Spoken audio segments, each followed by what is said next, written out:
Abby. Thanks for joining me today. It's an honor to have you on the program. Yeah, thank you so much for having me. You've had such an expansive career over the years in the tech world, in the IA world, and you've also been doing amazing work building communities. And I'm curious, could you have ever expected this was where you were going to arrive? No, I think that's like the whole thing is that you have to follow it as it comes. And every part of it has just felt like, oh, this is the next part. It hasn't been a grand plan for the most part. I wrote my first book in 2014, How to Make Sense of Any Mess. And I had started teaching. I went all over the world and taught information architecture, spoke on any stage that would have me. And then when I was done doing that, I went in house at Etsy and I learned so much about how corporations work and how information architecture is a reflection of where the corporation is at any given moment and that it's a living, breathing organism. So I stayed at Etsy for about 5 years. And then during the pandemic, after my son was born, I couldn't hold on anymore to the idea that I was giving all of my sense making to a $1 billion corporation. It just wasn't fulfilling. And I had the most fulfilling side hustle as a mom in 2020. I made the bold leap out without really knowing what was next. And I really wanted to write another book. My husband and I had a very frank conversation about what I wanted, and what I wanted was space and time to figure out what was next. And so, yeah, I left in October of 2020. And I said to myself that I would give myself 1 year. I had built a nice financial runway for myself to have a year. And here we are 5 years later, and I'm still not anywhere but here. And by here, I mean like in me as a creator. And my latest endeavor was creating the Sensemakers Club. The Sensemakers Club is an experiment in community, specifically in community powered education. Like what happens when a group gets together and doesn't have an agenda, but just has a shared interest in a topic. And so far, 2 years in to the like active membership part of it, there's some magic there. So I'm currently trying to grapple with what to do with all this magic I found. Can you talk a little bit about what you've been building? What is the Sensemakers Club? You mentioned it's a community, but can you share a little bit more context around it? Yeah. So when I was writing my second book, Stock Diagrams Help, I really pressed hard into user research. And I built a mailing list with the primary focus of gathering people that were interested in learning how to diagram so that I could write a better book for them. And I used that list to do that. And at a certain point, when the book was near completion, I was like, man, it'd be really cool to get all these people together. I had had web calls with a lot of them individually. At that point, I had communed a whole group of teachers together at one point, and it was like the best time I had had in months. And it was just simple roundtable conversations that were based around like curiosity, just like a simple question and then asking people what they think. And so I started to experiment with doing that in like small little groups. And then I decided that I wanted to have a celebration. So Make Sense Miss was born. And Make Sense Miss is our annual celebration. It was invented before the Sensemakers Club. It was actually for the celebration of an anniversary of my first book. That book was turning 7 years old. And I just thought I should do something. And so I thought, yeah, why not? 7 years in. There's 7 chapters in that book. I'm going to do like a 7 week thing where I send out an email for like 7 weeks in a row, and then we'll have a big party at the end. And I invited a couple speakers to join me, and everyone had such a good time. And the number one piece of feedback was, do we have to wait until next year, or can we like just do that again soon? And I was like, man, that's an interesting idea. So we decided that we were going to look into that. And I started to run a diagram critique once a month. So now I'm doing two once a month things and an annual thing. And I'm starting to feel like, wow, I cannot satisfy this group of people. Like it cannot just be me. And at that point, that's when the Sensemakers Club brand really formed. I wanted to create a place where people could meet to talk about things they were curious in, and then ultimately to build things together, mostly to educate each other and other people on whatever, it is that they think is useful to the world. And I want to say it was like between 80 and 90 people that were like, I want to do this, like immediately, which told me like there's something here. So I paired those people up and I introduced them to each other based on topics. And so I just made an IA like affinity of all of the people and paired them up into like the strongest 20 pairs of people. So I picked 40 people. And I invited them to a training session to learn how to be a discussion leader. And it began from there. And then we opened to membership to our founders with a big party called the Sensemakers Salon, which we still do every spring. Now we have at least 20 meetings every single month. We have 40 discussion leaders at any given time. We change over every 6 months. So new leaders come in, topics turn over, some new topics. We've been doing this now for this is our fourth cycle. Our 2-year celebration is next month. There's been a lot of mess since you've started Sensemakers the last couple of years. How have you seen the Sensemakers Club reacting to that and evolving? One of the things I really like about the 6 month cycles that we're on is Mhm. that we can react in real time. So we had, for example, when we started, we had a group of for government, and it was sense makers in government. And we don't need to even talk about what happened since March of 2024 with the government. And so we had to pivot on that. Then, so the next 6 months, we decided to really lean hard into talking about capitalism. And so we took the same exact space with a new host, and we were like, let's talk about what does it mean to make an impact while you're working within capitalism, because that's what everyone is pivoting to at this point, in terms of we all have to just kind of like put on the blinders to the government if we're still working in the spaces that we're working. And so yeah, what does that mean? And so for 6 months that was the topic. And then about 6 months ago that became like a, hey, I think we want to talk more about what does it mean to have values while working in tech. And so that's been the evolution. And so I've really appreciated Audrey Ross specifically is the sense maker that's been on that path. But I could say a similar thing with 5 other groups that are just like reacting in real time to what people really need. We have a neurodivergent group that meets, and they've started to do co-working sessions. They've started to advocate for what they call stuck sessions, which is showing up and having strangers help you get unstuck. So yeah, we're just sort of like experimenting with what would be helpful for us right now and seeing if it's helpful for other people. I think that's the number one thing that I've learned is like how much camaraderie there is in that need. It's very universal. Some people are also deciding to leave tech because the system just doesn't work for them anymore. How are you still aligning your values to this world? Yeah, no, I can tell you very clearly when I run into people that don't work in tech and they ask me, what do you do? My standard intro line now is, I'm an author who retired from tech in 2020. I'm done. I will not be giving my sense making to this absolute atrocity anymore. Do I continue to support those that are in it? Absolutely. Like, you want to talk about that? I have a lot of experience and I watched a lot of it happen. And a lot of us told everyone that would listen that it was happening and that a lot of this was coming. So, yeah, I would say that where am I? I'm pissed. Yeah, I'm pissed and I'm out. And that's where I hope to be for now, because I think we need to be pissed until something changes. So I'll just keep being pissed as a consumer of it. I can say as a small business owner, I'm very, very aware of the cost of becoming medium. And that scares the absolute daylights out of me. Like right now, the system is absolutely incentivized to keep me small or to invest in me until I am gigantic. And there is nothing in between those things. There is no support in between those things. And so, yeah, that's SaaS in a nutshell. Well, yeah, and I appreciate your candor, Abby. You were mentioning the discussion you had with your husband back in the 2020 period, where it sounds like that's when you had the epiphany, I'm out, you're out of the tech world.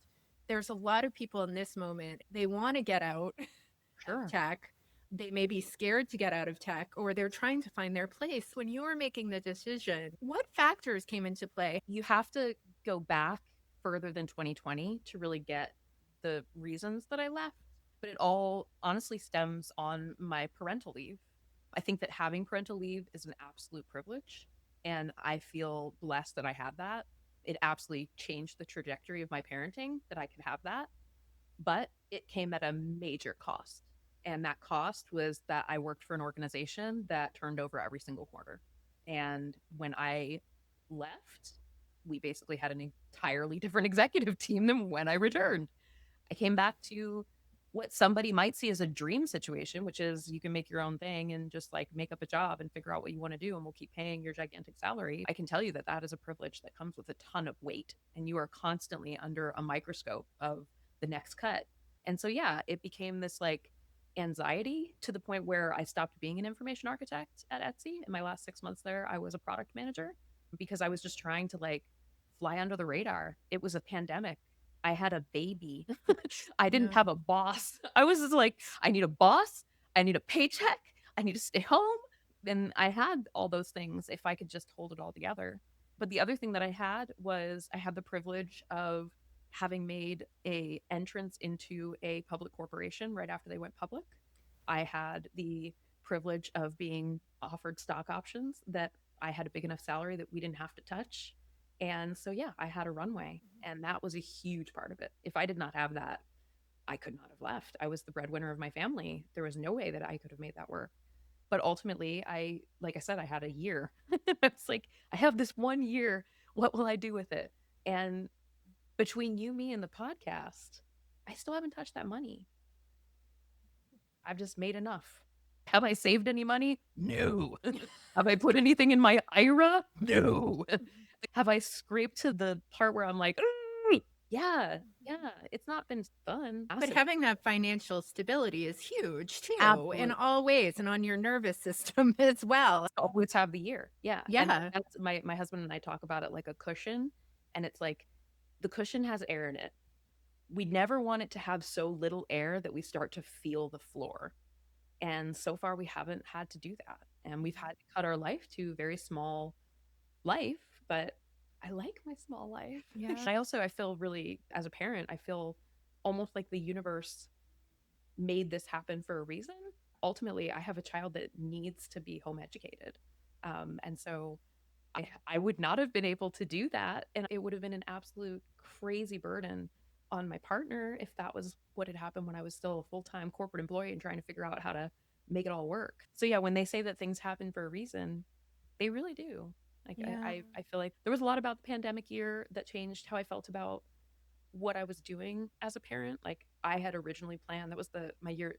My son was born in January of 2019. So he was 1 year old when everything stopped. And I was going back to work in a big way that second year. I was going to be on a plane and gone like a couple days, if not a week, a month, every single week for the whole year. And as that just got obliterated, like all of it just went away almost overnight, it was sort of like a massive relief because I was like, do I really want to do that? Or is that just what kept happening? Yeah. And it just never stopped. When you're describing the life you have now with your family, with your child, with the Sensemakers Club, Yeah. it brings to mind to me what success means in abundance. It doesn't sound like a small life to me. What is your definition of living a full life and a successful life now in this stage? Um, I'm laughing because I agree with everything you're saying, and also I cannot tell you how many men have told me I am such a bad capitalist that I am just wasting my potential. What is success? That to me right now, I hate to say it, like, boys, you know who you are. Like, that's success to me. And I know that that doesn't look like what it's supposed to look like. And there are definitely people in my life that might think that I'm, squandering my potential. But I've had people think I'm squandering my potential my whole damn life. I'm a gifted kid, for God's sakes. Like, I've always been too much and not enough.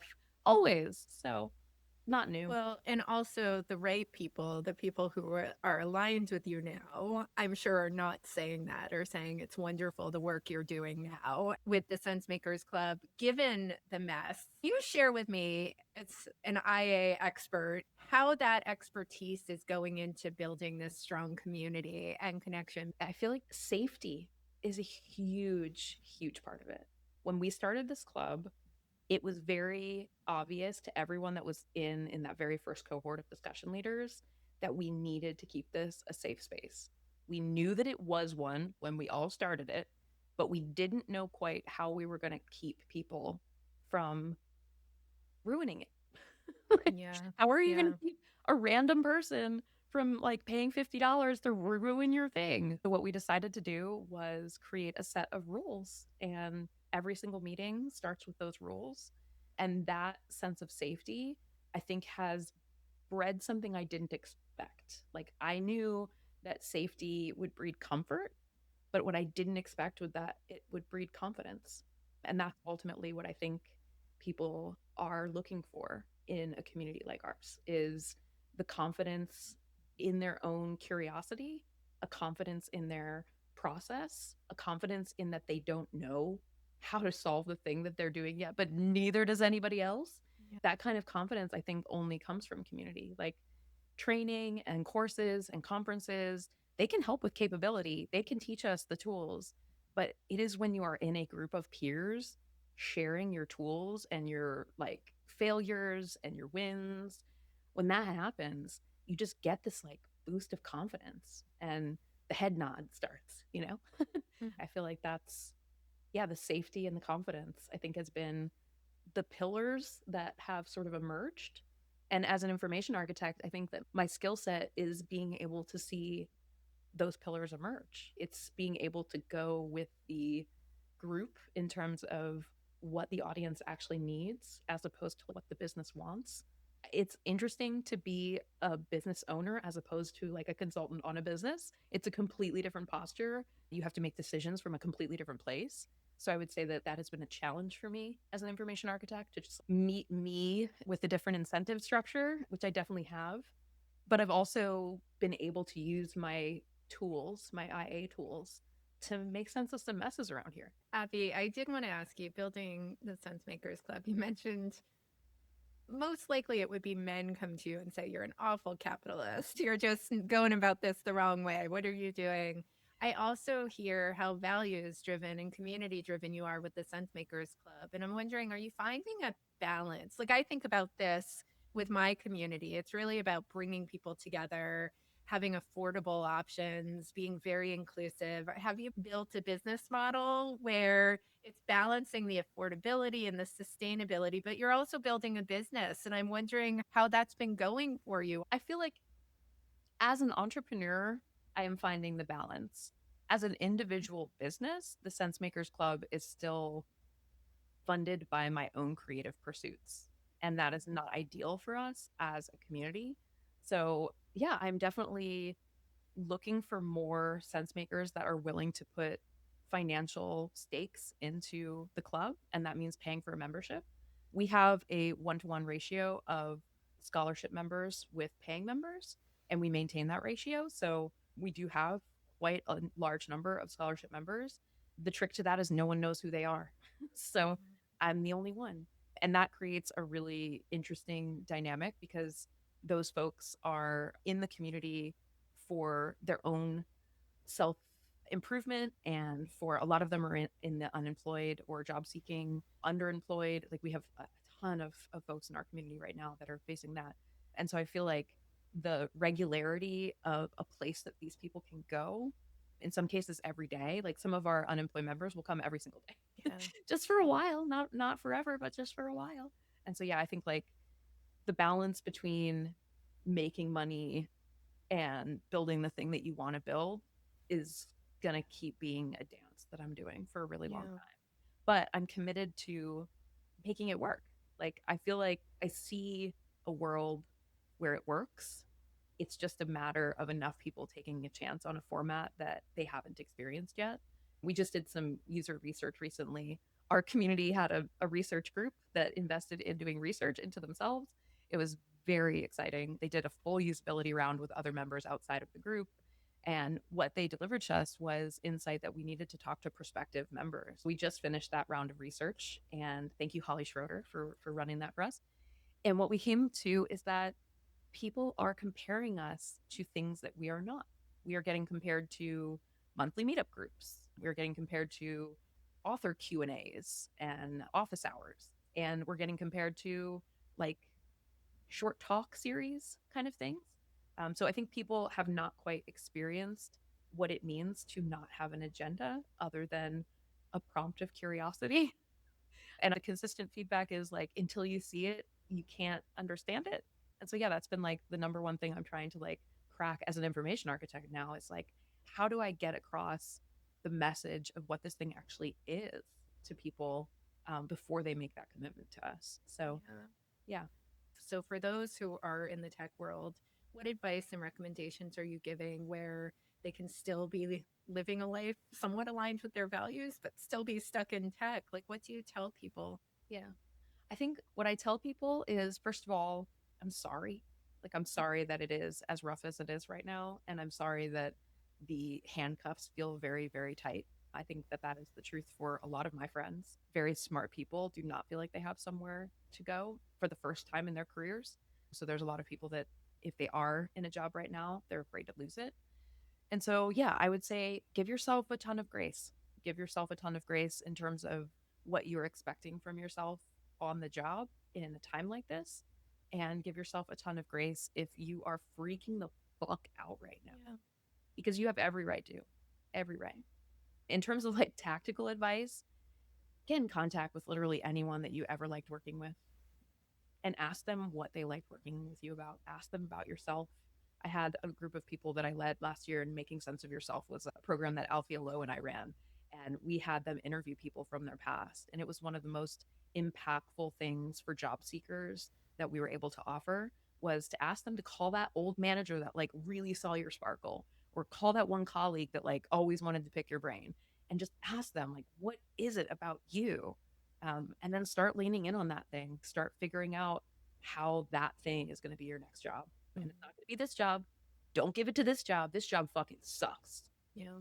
And if that means investing in yourself in terms of time for further education or expanding your network in different areas or fields, if that means buying a bunch of books that have been on your to read list and actually reading them, like find ways that you're investing in yourself, because you're sure as heck investing in oligarchs' billionaire dreams. So you should be taking a little bit of that for yourself, I guess is Yeah. my message. And if all else Absolutely. fails from that, I don't know, call somebody and get a hug. Everyone's having a hard time in this market. It's not just an isolated group.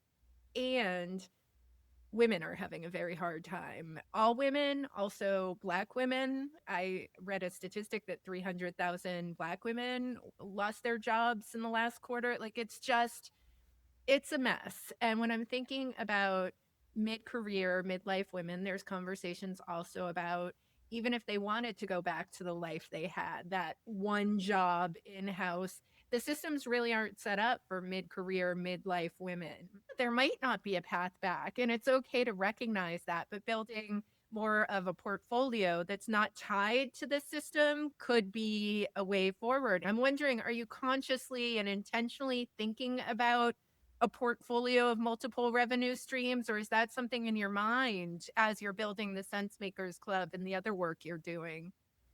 I would say that passive income was a major focus for me for the first 5 years that I was out of my job life, whatever we want to call that, out of my career path. After that, though, I feel like it's really come down to like recurring monthly revenue from membership. And that's more of like a sign of health. I feel like the other thing is just like a reduction of thought that it has to be about financial returns Yeah. all the time. I think like one of the things that I have leaned into is that I am hashtag unemployable. I think that's a reality for a lot of us. And I don't think that that's like because we didn't do the right thing at the right moment. I think that it's because we did the hard thing at the right moment in a lot of cases. And yeah, would my life be easier if I worked in a big job in a big company? I don't even know if I could like compare, Like it's a completely different way of thinking about the way that finances and life and joy and time, and yeah, I don't think I could go back. I definitely don't want to. If you Abby is listening, do not accept the big job. Don't do it. Yeah. Well, it depends on, like, as you were saying, what does it mean for a life to be easy? Having the big corporate job, is that easy? It wasn't. I Yeah. really hated it. I really, really hated it. And I was good at it. And I hated it. Mhm. But Yeah. I couldn't have known that I hated it if I didn't do it. And also, let's be real, Christine, I couldn't have left it and not been able like go get another job. Like I went in for 5 years so that I could maybe be out forever. And Mhm. I think that like if people in tech with the big salaries aren't thinking about hoarding right now, they should be. Cuz like yeah. That's how you get out. You build a runway, and yeah, there's only one way out. It's through, and unfortunately, through involves your bank account.